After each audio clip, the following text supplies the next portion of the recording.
I'm Manuel Hernandez and welcome to Norwich City Central.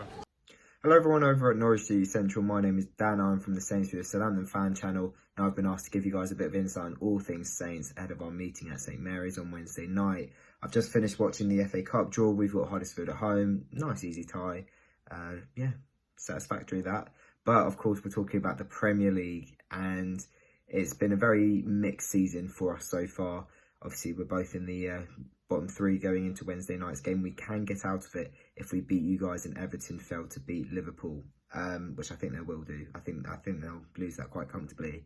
But where to start? It looked promising in the summer. We had Ralph Hasenhüttl, who came in last December after Mark Hughes was sacked, steadied the ship, kept us up, and it really looked promising. You know, he's a great manager on paper. He did incredibly well in the Bundesliga with RB Leipzig. You know, when he was appointed, we were all excited, and the fact that he kept us up and we had a summer ahead of another Premier League season, we were all really excited about what he could do with some of the players that we've got. Nathan Redmond, for example, you guys know a lot about, of course. Danny Ings, Shea Adams came in. It hasn't worked out for him just yet, but it may do. There are a couple of others. Mus Djenepo we signed. He's been a quality buy so far. Southampton. I'll stop there. But yeah, for whatever reason, it hasn't really worked out yet.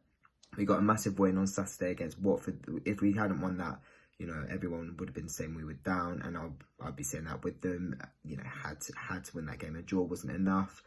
And so now we go into Wednesday with some momentum, some confidence. We also got a point against Arsenal after a really strong and dominant performance, kind of like what you guys put out against them at Carrow Road on Sunday. We both got 2-2 draws. And I do think it'll be a tight game on Wednesday. I think Norwich have played some good football at times, do look exposed at the back, as do we. But, you know, I like Daniel Farke. I really liked what you did in the Championship last season. I think it'll be a struggle for you guys to stay up, only because of the lack of finances. So if you do stay up, then it's a great achievement. But we find ourselves in the relegation zone, both of us going into this game. On paper, we've had the hardest fixture list in the whole Premier League.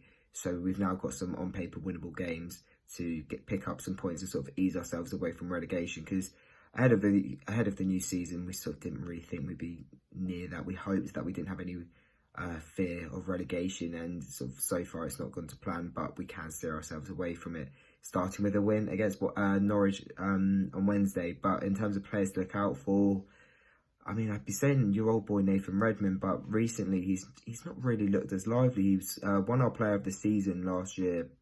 I think he picked up, I think it was 10 goals in the end, maybe a little bit less than that.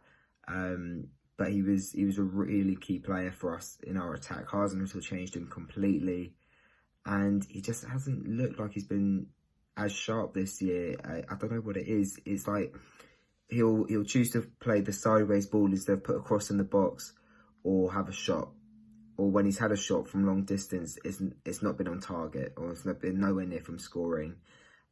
So personally, I'd quite like to see him drop for Wednesday, see him come back into the team on Sunday when we go to Newcastle, but, you know, give him a rest, give him a breather, because we've got some quality wingers. Southampton came on against Watford and lit up the place.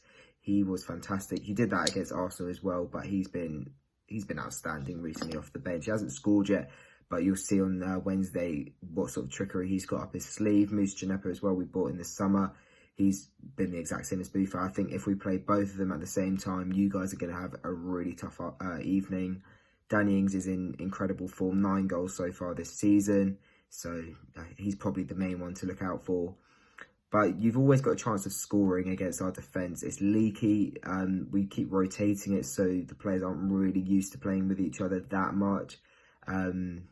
So I think there's an opportunity there for Norwich to score and maybe take a point away. I don't think you'll beat us, though. I think after Watford on Saturday, after winning that game, we're confident enough to go and see out the game and pick up 3 points once again.